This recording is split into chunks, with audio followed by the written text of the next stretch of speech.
बिस्मिल्लाहिर्रहमानिर्रहीम। अस्सलाम वालेकुम पाकिस्तान। मैं हूँ हैदर मेहदी और मेरा प्रोग्राम देखने का बहुत-बहुत शुक्रिया नाज़रीन। पाकिस्तान में और पाकिस्तान के बाहर देखने का बहुत शुक्रिया। आपके कमेंट्स, आपकी क्रिटिसिज़्म, आपकी दुआ को बहुत शुक्रिया। ख़ास तौर पे मेरा पिछला जो इंडिपेंडेंट व्लॉग हुआ था, जो मैंने लाइव किया था, उसको देखने का बहुत शुक्रिया, बड़ी मेहरबानी। और ख़ास तौर पे मेरे पेट्रन्स का बहुत शुक्रिया। ऐ मेरे रब, मेरा सीना कुशादा कर दे, मेरा काम आसान बना दे, मेरी ज़बान की गिरा खोले ताकि वो मेरी बात समझ सके। आज चंद बहुत अहम मौज़ूआत हैं गाज़ा, पाकिस्तान और अल्लामा इकबाल की पैदाइश का दिन है।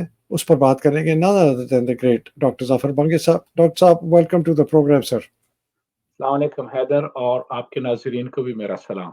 बहुत शुक्रिया सर। आज अल्लामा इकबाल साहब की जश्न विलादत है, 9 नवंबर है। 1877 को उनकी पैदाइश हुई थी। उनकी पाकिस्तान और मुसलमानों के लिए जो जंग थी अपनी पोइट्री से, वो और ख़ास तौर पे फ़लस्तीनियों के लिए भी उनकी बहुत ज़्यादा गहरी नज़र थी। उसके साथ सर आज आप क्या कहना चाहते हैं? बिस्मिल्लाहिर्रहमानिर्रहीम। ये अच्छा हुआ कि आपने ये प्रोग्राम जो है अल्लामा इकबाल की विलादत यौम विलादत से शुरू किया, क्योंकि अल्लामा इकबाल ही थे जिन्होंने पाकिस्तान के आइडिया की बुनियाद रखी थी। ये जो उन्होंने ऑल इंडिया मुस्लिम लीग के इलाहाबाद कॉन्फ्रेंस में 1930 में कहा था कि भई मुसलमानों का एक अलग मुल्क होना चाहिए। पाकिस्तान में अल्लामा इकबाल को एक्चुअली नेशनलाइज़ कर लिया गया है। लेकिन वो भी इस तरीके से कि उनके कलाम से तो हम कुछ नहीं सीखते, बस ज़बानी जमा खर्च करते हैं। और ये कि अगर हम पाकिस्तान के पड़ोसी ममालिक पर नज़र दौड़ाएँ, चाहे वो अफ़गानिस्तान हो या ईरान हो, तो वहाँ पर अल्लामा इकबाल के कलाम का बहुत ज़्यादा असर हुआ है। और जैसे आपने फ़रमाया कि अल्लामा इकबाल फ़लस्तीन के हवाले से भी बहुत फ़िक्रमंद रहते थे। बल्कि 1931 में उन्होंने कायद-ए-आज़म को एक ख़त लिखा था, जिसमें उन्होंने कहा था कि अंग्रेज़ जिस किस्म की हरकतें फ़लस्तीन में कर रहे हैं, ये अ, फ़लस्तीन को दरअसल अल्लाह ताला ने अर्द वो कहा है कि ये मुक़द्दस मुक़ाम है, अर्दुल मुक़द्दस, यानी मुबारक, यानी पाक ज़मीन है ये। और ज़ाहिर है कि वहाँ पर मस्जिद अल-अक़सा है, जो कि अल-कुद्स के नाम से जानी जाती है। तो ये चीज़ें जो है सब मुसलमानों की मुश्तरका असासा हैं। और अल्लामा इकबाल को अ, उन उनके हवाले से बहुत फ़िक्र थी और उन्होंने इस पर, बल्कि उस अपने ख़त पे कायद-ए-आज़म को ये कहा था अल्लामा इकबाल ने कि अंग्रेज़ जो यहाँ पर साज़िशें कर रहा है, उसके खिलाफ़ हमें जिद्दोजहद करनी पड़ेगी और मैं खुद इस सिलसिले में जेल भी जाने के लिए तैयार हूँ, अगर वो मुझे जेल भेजें। यानी इससे अंदाज़ा हम कर सकते हैं कि अल्लामा इकबाल को फ़लस्तीन की कितनी फ़िक्र थी। मैं जल्दी से ज़रा अफ़गानिस्तान और ईरान के हवाले से अर्ज़ कर दूँ। अल्लामा इकबाल की एक नज़्म है जो उन्होंने अफ़गान्स के हवाले से कही है, बड़ी प्यारी नज़्म है। मैं आपके नाज़रीन से गुज़ारिश करूँगा कि वो उसको पढ़ें। उसका उन्वान है, ए गाफ़िल अफ़गान। तो उसके चंद अशआर मैं पेश करूँ। अफ़गानों से मुख़ातिब होकर वो कहता है कि ए गाफ़िल अफ़गान, अपनी खुदी पहचान, तेरी बेइल्मी ने रख ली बेइल्मों की लाज, आलिम फ़ाज़िल बेच रहे हैं अपना दीन ईमान, अपनी खुदी पहचान ओ गाफ़िल अफ़गान। ये पूरी बड़ी उम्दा नज़्म है, बहुत ही स्टरिंग इसमें पोएट्री है और हम देखते हैं कि अफ़गान्स ने जो अपनी खुदी पहचान ली है, तो वो फिर किसी भी पावर से टक्कर लेने के काबिल हैं। दूसरी तरफ उन्होंने अल्लामा इकबाल का तो पेशतर कलाम दरअसल फ़ारसी में है और उन्होंने एक नज़्म बिलख़ुसूस ईरानी नौजवानों के नाम लिखी थी और जिसका उन्वान है, "ए जवानाने अजम, जान मन व जान शुमा"। और उसमें उनका एक, यानी एक ऐसा, मैं तो हैरान हूँ जब मैं सोचता हूँ उनकी बसीरत पर, उनके विज़न पर। एक मिसरा है उसमें जो कि बहुत ही गौर तलब है।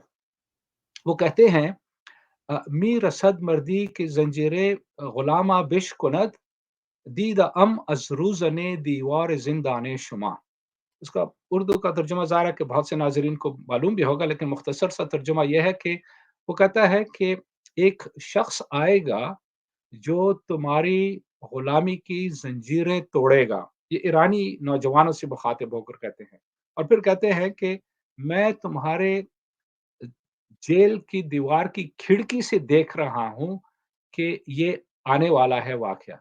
यानी उन्होंने ईरान को एक प्रिज़न से तशबीह दी और कहा कि मैं देख रहा हूँ कि एक शख़्स आएगा और वो तुम्हारी गुलामी की ज़ंजीरें तोड़ेगा। और ये अल्लामा इक़बाल ने कोई तकरीबन 1910-20 के दरमियान के टाइम्स में लिखी थी। तो हम बात कर रहे हैं 100 साल पहले की। यानी अंदाज़ा लगाइए कि उस इंसान को अल्लाह ताला ने कितनी बसीरत अता फ़रमाई थी, क्या विज़न दिया था।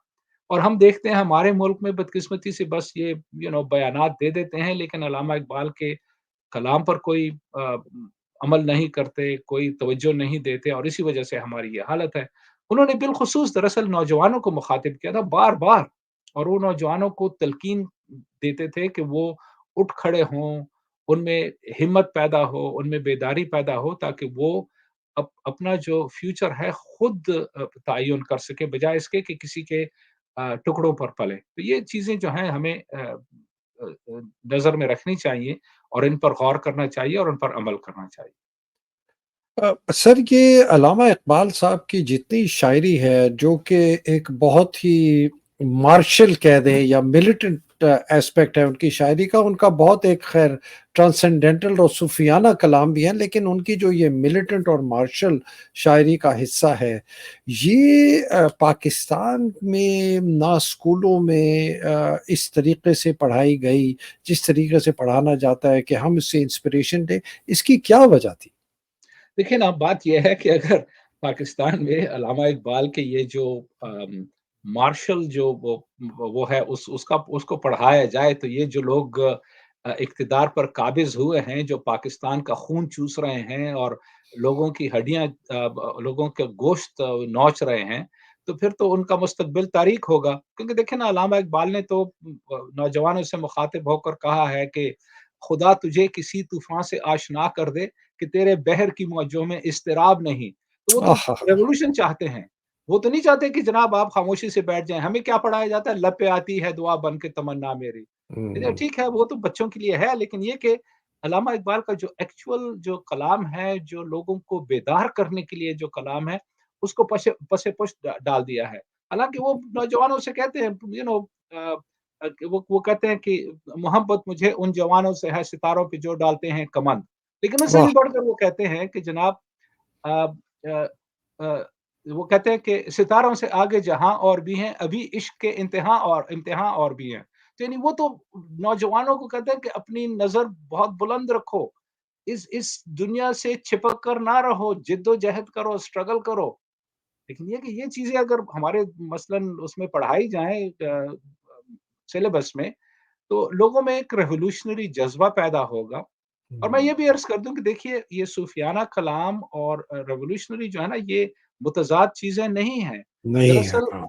हुँ, अगर रिवॉल्यूशनरी जो है मैसेज जो है उसमें सूफ़ियाना वो नहीं होगा तो वो रिवॉल्यूशनरी जो नज़र है वो फिर डिक्टेटोरियल पहलू में जाती हुँ, है। तो ये दोनों हुँ। का हमें मिलाप करना होगा तब जाकर उसका सही जो है ना हमें वो मिलेगा कि सही असर उसका क्या होगा।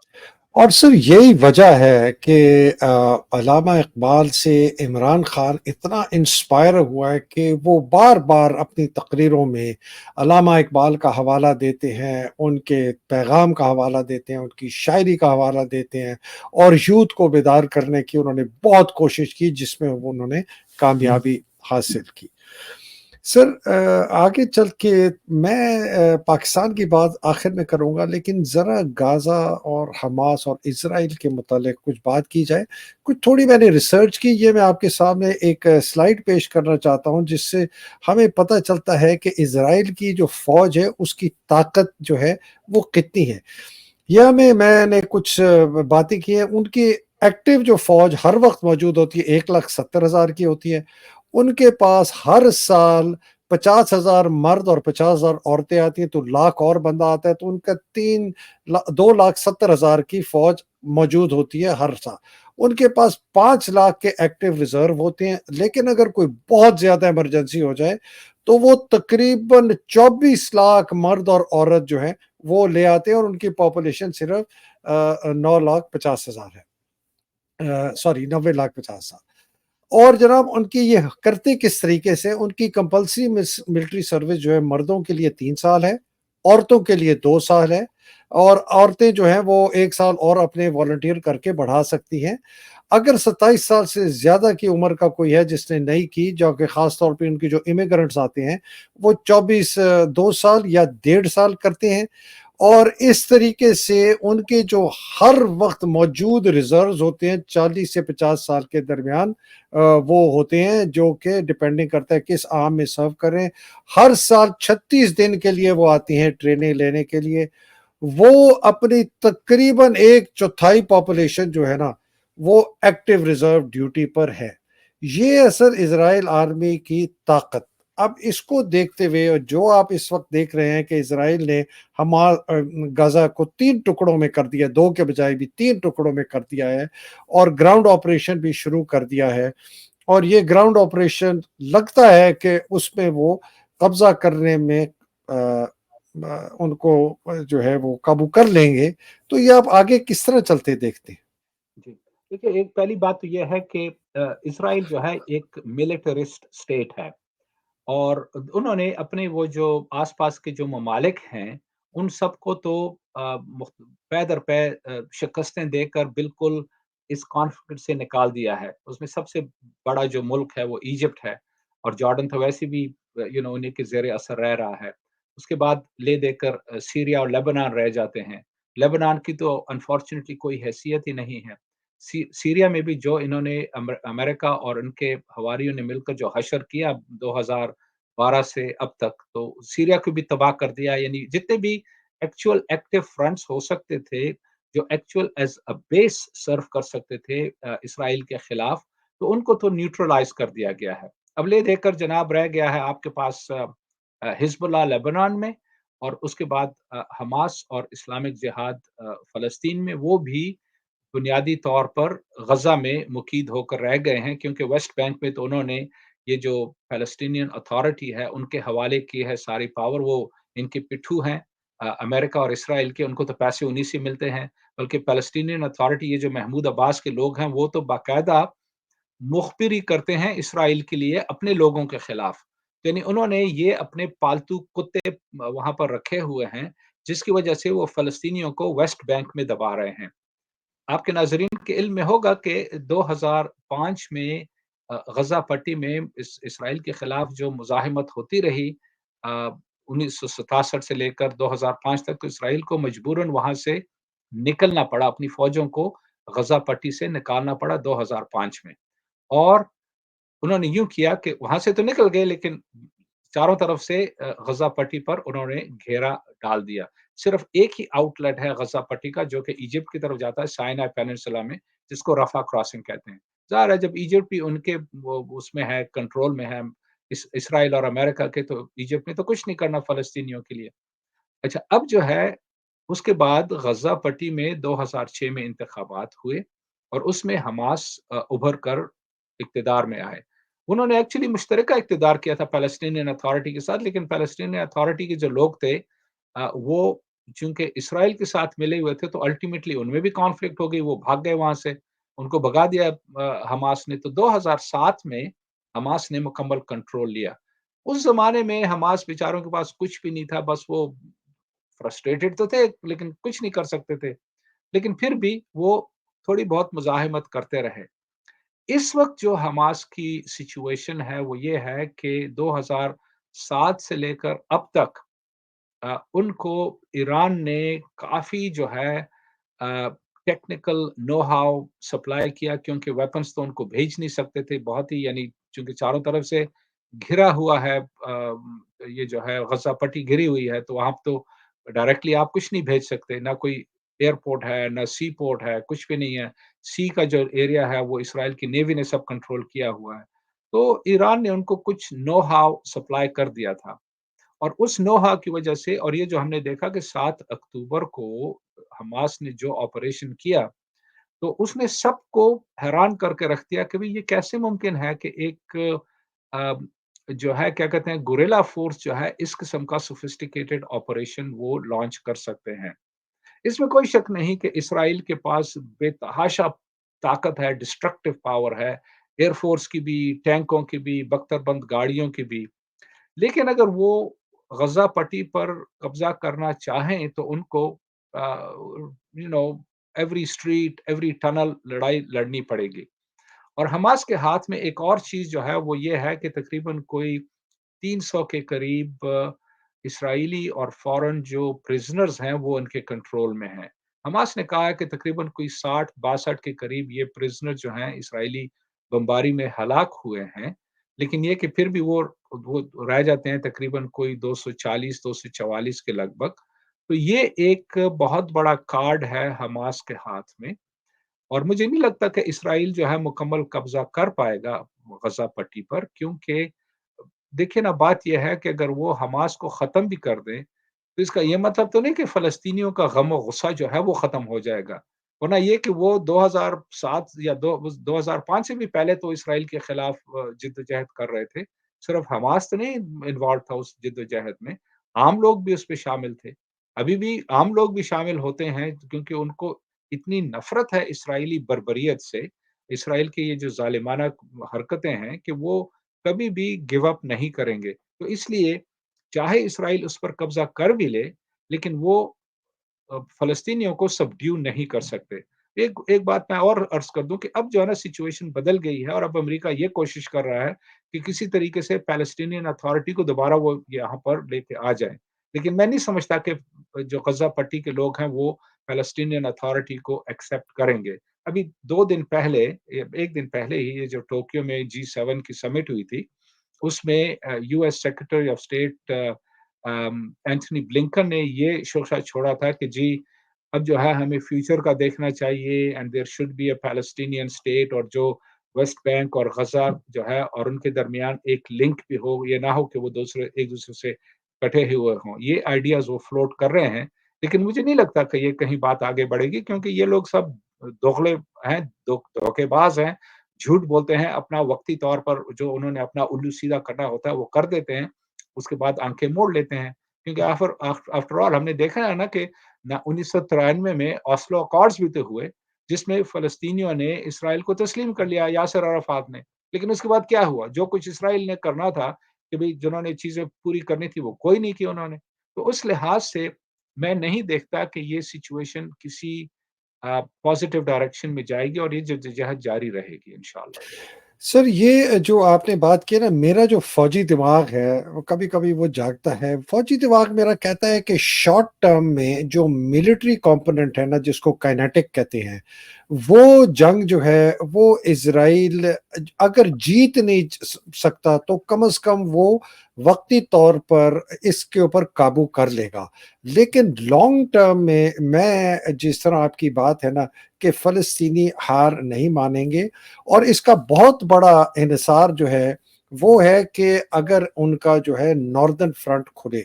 नॉर्दर्न फ्रंट खुलने का मतलब है कि हिज़्बुल्लाह शामिल हो, और अगर ईरान किसी तरीके से शामिल हो, इसलिए कि 60% इज़राइल की फ़ौज जो है नॉर्दर्न फ्रंट पे है, 40% वेस्ट बैंक को कंट्रोल करने के लिए है। 5 लाख इस वक़्त इज़राइली फ़ौजी मोबिलाइज़ हुआ है, पहले से भी और इस वक़्त आने से।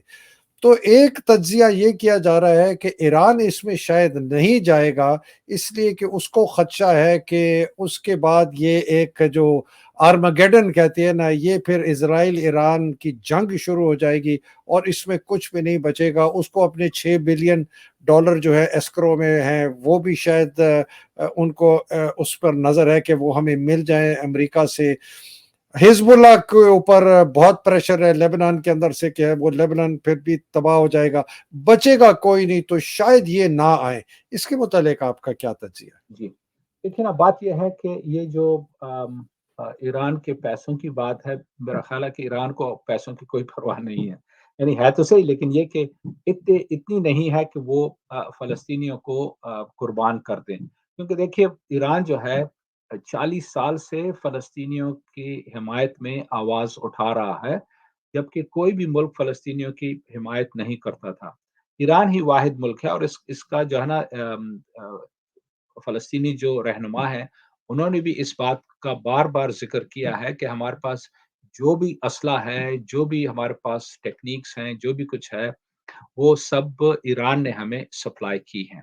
ظاہر ہے کہ وہ اس لیول کی نہیں ہے جس لیول کی ہونی چاہیے، لیکن جو پریکٹیکل جو ڈیفیکلٹیز ہیں، کیونکہ وہ اگر سپوز اسلحہ پہنچانا بھی چاہیں غزہ میں، تو کیسے پہنچائے، کہاں سے پہنچائیں؟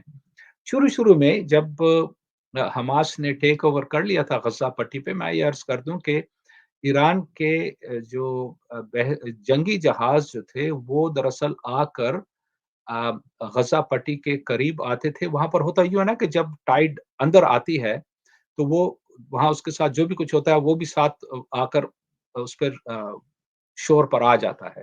تو ایران یوں کرتا تھا کہ ٹائڈ کا انتظار کرتا تھا۔ انہوں نے بہت بڑے-بڑے جو ہے نا وہ بہت بڑے تو نہیں لیکن یہ کہ ویپنز کے کریٹس بنائے ہوئے تھے جن کو صحیح طریقے سے سیکیور کیا تھا تو اس کو سمندر میں پھینک دیتے تھے اور وہ ٹائڈ کے ساتھ اندر آ جاتے تھے اور فلسطینی ان کو اٹھا لیتے تھے۔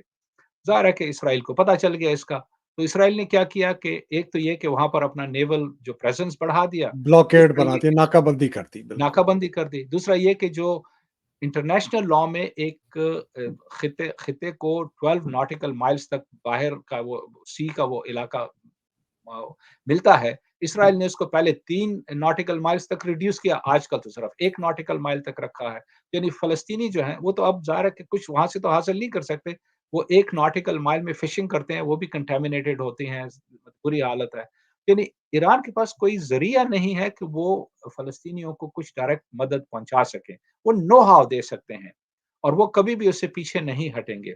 اب رہی بات لیبنان حزب کی یا حزب اللہ کے فرنٹ کی، جیسے آپ نے فرمایا، وہاں پر دراصل سچویشن یہ ہے کہ لیبنان کی اکنامک حالت بہت خراب ہے اور یہ کہ لیبنان میں ایک تو یہ کہ لیبنان بذات خود جو ہے ایک فریکچرڈ سوسائٹی ہے، اس میں کرسچنز بھی ہیں، اس میں جو مسلمان ہیں وہ بھی ڈیوائیڈڈ ہیں، کیونکہ وہاں پر سعودی اثر رسوخ بھی ہے، سلفی فیکٹر بھی موجود ہے، تو وہ تو ہر وقت تیار ہیں حزب اللہ کی پیٹھ میں چھرا گھونپنے کے لیے۔ ان حالات میں اگر سپوز حزب اللہ اسرائیل کے ساتھ اس جنگ میں کود پڑتا ہے تو ہم سینیریو پیش کرتے ہیں نا کہ کیا ہوگا۔ اسرائیل کے پاس تو بے تحاشا جو ہے نا ایئر پاور ہے، اس نے وہی کرنا ہے جیسے اس نے 2006 میں کیا تھا کہ اس کا بیروت کا وہ حصہ جہاں پر حزب اللہ کے سپورٹرز رہتے تھے، دہیہ علاقہ ہے، اس کو نیست و نابود کر دیا۔ میں نے دیکھا ہے وہ علاقہ، وہاں پر ان کا بیچاروں کا تقریباً کوئی $11 بلین کا نقصان ہوا، یہ 2006 کی بات ہے۔ آج تو اگر ہوا تو میرا خیال ہے کہ انہوں نے تو اسرائیل نے تو بیروت کو مکمل طور پر تباہ کر دینا ہے۔ اچھا اگر یہ سچویشن ہو گئی، ٹھیک ہے اسرائیل کو بھی نقصان ہوگا لیکن یہ کہ چونکہ حزب اللہ کے پاس نہ کوئی ایئر فورس ہے، نہ کوئی ایسے ویپنز ہیں جو کہ اسرائیل کے ایئر کرافٹس کو کنفرنٹ کر سکتے ہیں، تو اس سے جو نقصان ہوگا لیبنان کو، اس کی وجہ سے وہ سب جو ہے نا حزب اللہ پر ٹوٹ پڑیں گے اور کہیں گے جی تم نے ہمیں خواہ جنگ میں جھونک دیا، ہماری اتنی تباہی کی، ہماری تو معیشت پہلے سے تباہ ہوئی تھی۔ تو اس سے جو ہے نا حزب اللہ کے لیے بہت بڑی مشکل پیدا ہو جائے گی، لیبنان کے اندر خانہ جنگی شروع ہو جائے گی اور حزب اللہ قطعاً نہیں چاہتا کہ وہاں پر خانہ جنگی ہو، کیونکہ اگر خانہ جنگی شروع ہو گئی تو ان کی ساری جو پاور ہے وہ ڈسپیٹ ہو جائے گی۔ تو یہ کچھ فیکٹرز ہیں جو ان کو تو پھر اس پریونٹ کا کر رہے ہیں۔ جی، تو پھر جی سر اس کا فرمائیے۔ مطلب ہے کہ ناردرن فرنٹ کھلنے کے امکانات کم ہیں۔ یہ سعودی، قطر، یو اے ای جن کو بہت خوشی ہے کہ حماس تباہ و برباد ہو گیا، شاید وہ کوئی بیچ میں توڑ پھوڑ کو پیسہ دے کے غزہ کے لوگوں کو کہیں کہ چلو ہم تمہارے لیے ری بلڈ کرتے ہیں، کچھ ایک بین الاقوامی فورس آ جائے جس کے اندر پاکستانی، بنگلہ دیشی، مسلم ممالک کی فوج آ کے پیس کیپنگ ہے، پھر یہ سیناریو دیکھ رہے ہیں ہم؟ یہ بالکل یہ ایکچولی یہ سیناریو فلوٹ ہوا ہے اس کے حوالے سے ساؤتھ افریقہ نے بھی پہلے یہ پیشکش کی تھی، اس کے بعد امریکہ نے بھی کی تھی اور اس میں آلریڈی دیکھیں نا آلریڈی امریکن، برٹش اوائسی اور کی کانفرنس بھی ہو رہی ہے، شاید وہ بھی یہی کرے۔ بالکل وہ یہ پروپوزل وہ شاید اس میں فلوٹ کریں، کیونکہ دیکھیں نا بیسیکلی تو ان کا تو بنیادی مقصد یہ ہے کہ وہ اسرائیل کو پروٹیکٹ کرنا چاہتے ہیں۔ وہ کہتے ہیں جی غزہ کی طرف سے جو ہے نا کوئی اسرائیل کو کوئی خطرہ نہ ہو، بیسیکلی یہ ان کا مقصد ہے، تو یہ کہ وہ اس کے لیے اپنے یہ فورسز لے آئیں گے۔ دیکھیے اس وقت جو ہے یو اے ای میں ایک فلسطینی ہے محمد دہلان اس کا نام ہے، بہت ہی خبیث انسان ہے، وہ پہلے ان کا سیکورٹی چیف ہوا کرتا تھا غزہ میں، پیلسٹینین اتھارٹی کا۔ فلسطینین اتھارٹی کا، پھر وہ وہاں سے بھاگ گیا، وہ جا کر یو اے ای میں بیٹھ گیا اور یو اے ای والے جو ہیں وہ حماس کے بہت خلاف ہیں، وہ मतलब है कि चाहते हैं कि किसी तरीके से हमास को ख़त्म किया जाए। उनकी बुनियाद इसकी बुनियादी वजह ये है कि ये जो अरब ममालिक हैं, इनको दरअसल डर ये है कि अगर हमास कामयाब हो गया तो इससे उनके अपने ममालिक में जो इस्लामिक फ़ोर्सेस हैं, वो मुतहर्रक होंगे और वो हुँ, किसी तरह भी नहीं चाहते, चाहे वो इजिप्ट हो, सऊदी अरेबिया हो, यूएई हो, वो जो है ना इस्लामिक फ़ोर्सेस अपने मकासद के लिए तो इस्तेमाल करना चाहते हैं, जैसे उन्होंने सीरिया में किया या उससे पहले उन्होंने इराक में किया, लेकिन वो कतई नहीं चाहते कि ये इस्लामिक फ़ोर्सेस इसराइल के खिलाफ बरसर वो हों, मुतहर्रिक हों या उनके खिलाफ, क्योंकि इजिप्ट में भी इस वक़्त काफ़ी हलचल चल रही है और यूएई ने तो ज़ाहिर है कि दबा के रखा हुआ है अपने जो इस्लामिक फ़ोर्सेस हैं, उनको तो वो कर दिया है, यानी कॉम्प्रोमाइज़ कर दिया है और इसराइल मुकम्मल तौर पर यूएई में घुसा हुआ है। पूरा यूएई का पूरा जो सिक्योरिटी सिस्टम है, उसको इसराइल कंट्रोल करता है। वो हुँ, मुकम्मल तौर पर उनके यानी उन्होंने पूरे अपने मुल्क में हर जगह जो है सर्वेलेंस कैमराज़ लगाए हुए हैं, हाइवेज़ पे हर जगह तकरीबन 1-2 किलोमीटर के डिस्टेंस पे और उसका सारा निज़ाम जो है, इसराइल के मोसाद ऑपरेटर जो हैं वो कंट्रोल करते हैं। इसी तरह हुँ, इन एंड आउट जो एयरपोर्ट्स पे जाते हैं लोग, उनको भी सब इसराइली कंट्रोल करते हैं। यानी वो मॉनिटर करते हैं, ज़ाहिर है कि फ्रंट पे तो यूएई के ही बाशिंदे बैठे होते हैं डेस्क्स पर, लेकिन एक्चुअल जो इन्फॉर्मेशन है वो सब इसराइल के पास पहुँचती है। तो अगर आप देखें कि यूएई जो है, वो बेसिकली इसराइल का एक अड्डा है उस खित्ते में। तो इसलिए वो मुकम्मल कोशिश कर रहे हैं कि किसी तरीके से हमास को तबाह कर दें ताकि कोई इस किस्म के इस्लामिक फ़ोर्सेस जो हैं वो उभर कर ना आ सकें। ठीक। समझ गया सर, ये आज का तजिया इसके ऊपर है। पाकिस्तान पे चलते हैं सर, बड़ी इंटरेस्टिंग है। पीएमएलएन नवाज शरीफ अपना इलेक्शन अलायंस बनाता फिर रहा है, कभी सिंध में, कभी बलूचिस्तान में। शोहदा फोरम का एक अजीब ड्रामा रचाया जा रहा है, उसमें लोग आते हैं, उनको पता ही नहीं है कि उनको बुलाया किस लिए गया। सुप्रीम कोर्ट ने जो ह्यूमन राइट सेल बनाया गया था 2005 में, जिस तरह एक आम शहरी आके कहता था हमसे ज्यादती हो रही है, वो जनाब सुप्रीम कोर्ट ने ख़त्म कर दिया है। पीटीआई ने अपना नारा अनाउंस कर दिया है, जुल्म का बदला वोट। और मेरी नज़र में ओनली ऑप्शन अगर रह गया है आसिम के पास और नवाज शरीफ का, वो तीन है: या इलेक्शन कराओ मत, या पीटीआई को बैन करो, इमरान को ना अहल करा दे दो, या जो है जी आप जो है किसी किस्म के तरीके से एक अजीब नाम नेहाद टाइप जो है एक पीटीआई को बना के उसको इलेक्शन लड़वा दे। यही है सर, आपकी क्या इस पे राय है? फिर खत्म करते हैं। जी, बिल्कुल। देखिए, बात ये है कि इनका सबसे बड़ा मसला जो है ना फ़ौज का वो पीटीआई और इमरान खान हैं। वो कोशिश कर रहे हैं कि किसी तरीके से उनको रास्ते से हटा दें ताकि कोई लंगड़ी-लूली इलेक्शन करवा कर, तो उससे जो है ना वो दुनिया को दिखा सकें कि जी हमने इलेक्शन करा लिया है और यहाँ पर हमने ये इसके नताइज ये सामने आए हैं।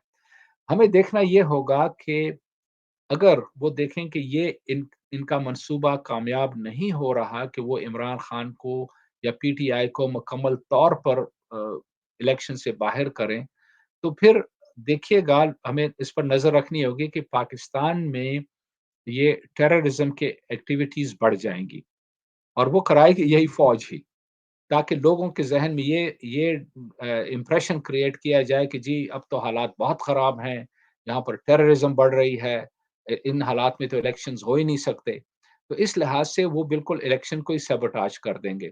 ये भी एक पॉसिबिलिटी है और अगर हम देखें कि पाकिस्तान जो है ना दरअसल इस वक़्त मुकम्मल तौर पर फ़ौज के कब्ज़े में है और जितनी ये जो हुकूमतें हैं इंटरिम गवर्नमेंट्स जो हैं ये सब इल्लेजिटिमेट हो चुकी हैं क्योंकि अगर हम नेशनल असेंबली के डिसोल्यूशन को देखें जो कि 9 अगस्त को नेशनल असेंबली डिसॉल्व हुई थी, तो 7 नवंबर तक उनकी 90 दिन की मुद्दत पूरी हो गई है। प्रोविंशियल असेंबलीज़ की तो पहले ही मुद्दत पूरी हो गई थी, पंजाब में भी और केपीके में भी वो जो 14 मई को वहाँ इलेक्शंस होने थे। यानी कोई भी हुकूमत इस वक़्त पाकिस्तान में जो है वो लेजिटिमेट नहीं है। ये सब आईन के मुताबिक ये सब इल्लेजिटिमेट हुकूमतें हैं। अब सवाल ये पैदा होता है कि इन हालात में सुप्रीम कोर्ट का क्या रोल है? सुप्रीम कोर्ट भी तो कॉम्प्रोमाइज़ हो चुकी है ना, वो भी तो आर्मी से ही ऑर्डर्स लेती है, वो कोई जस्टिस तो नहीं डिलीवर करती। तो जब आप देखते हैं कि एक मुल्क में जब पाकिस्तान में जब सब इदारे जो हैं, वो इस वक़्त कंप्लीटली आर्मी के कंट्रोल में हैं।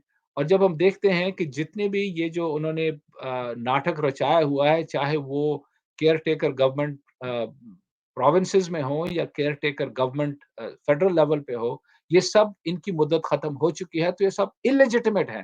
तो दैट मीन्स कि पूरा मुल्क ही इलेजिटिमेसी में चल रहा है। तो इन हालात में ये जो नाटक कर रहे हैं, ये इससे निकल नहीं सकते, क्योंकि मसला जो है पाकिस्तान का बुनियादी तौर पर यही इलेजिटिमेसी का है।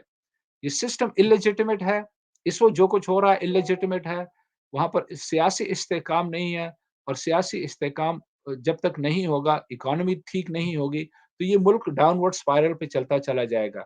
और ये अकल के कोरे जो हैं, जो समझते हैं कि इनको सब कुछ पता है, इनको कुछ भी नहीं पता है, मुल्क को तबाह कर रहे हैं। और ये जो हरकतें कर रहे हैं, देख लेना पिछले 18-19 महीने में जो कुछ मुल्क का हशर हुआ है, उससे जो हालात पैदा हुए हैं, तो सबके सामने हैं। मईशत तबाह हो गई है, समाजी तौर पर अफरा-तफरी है मुल्क में, ज़ुल्म हो रहा है, बर्बरियत हो रही है। पीटीआई के 30,000 से ज़्यादा जो लोग हैं बेचारे जेलों में पड़े हुए हैं, उनमें ख़वातीन हैं, पीटीआई की लीडरशिप है, कुछ लीडरशिप रूपोश है।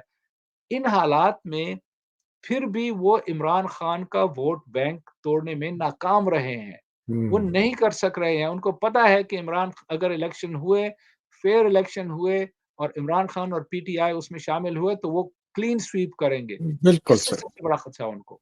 बिल्कुल सही। बहुत शुक्रिया सर। ये जो अल्लामा इकबाल साहब का शेर था ना, अपनी खुदी पहचान अफगान, अपनी खुदी पहचान ओ पाकिस्तान, गाफिल अफ़गान। जी, अपनी खुदी पहचान ओ गाफिल पाकि अफ़गान। ओ गाफिल, अपनी खुदी पहचान ओ गाफिल पाकिस्तान। हाँ, तो बिल्कुल, बिल्कुल। इस पर ख़त्म करते हैं सर। अल्लाह सुब्हान ताला आपको, आपके अहल-ओ-याल को, आपको प्यारों को, सबको हिफ्ज़-ओ-अमान में रखे। पाकिस्तान की हकीकी आज़ादी की और फ़लस्तीन की आज़ादी की जंग में जो लोग हैं, अल्लाह सुब्हान ताला उनको हिफ्ज़-ओ-अमान में रखे। जो मुसीबतों में हैं, क़ैद में हैं, ख़ास तौर पे इमरान खान, औरतें, हज़ारों लोग, उनको हिफ्ज़-ओ-अमान में रखे। जो बेचारे शहीद हो गए और शहीद हो रहे हैं पाकिस्तान में, फ़लस्तीन में, उनके दर्जात बुलंद करे। पाकिस्तान ज़िंदाबाद, पाकिस्तान पाइंदाबाद। इलाही आमीन। अस्सलाम वालेकुम। खुदा हाफ़िज़ सर।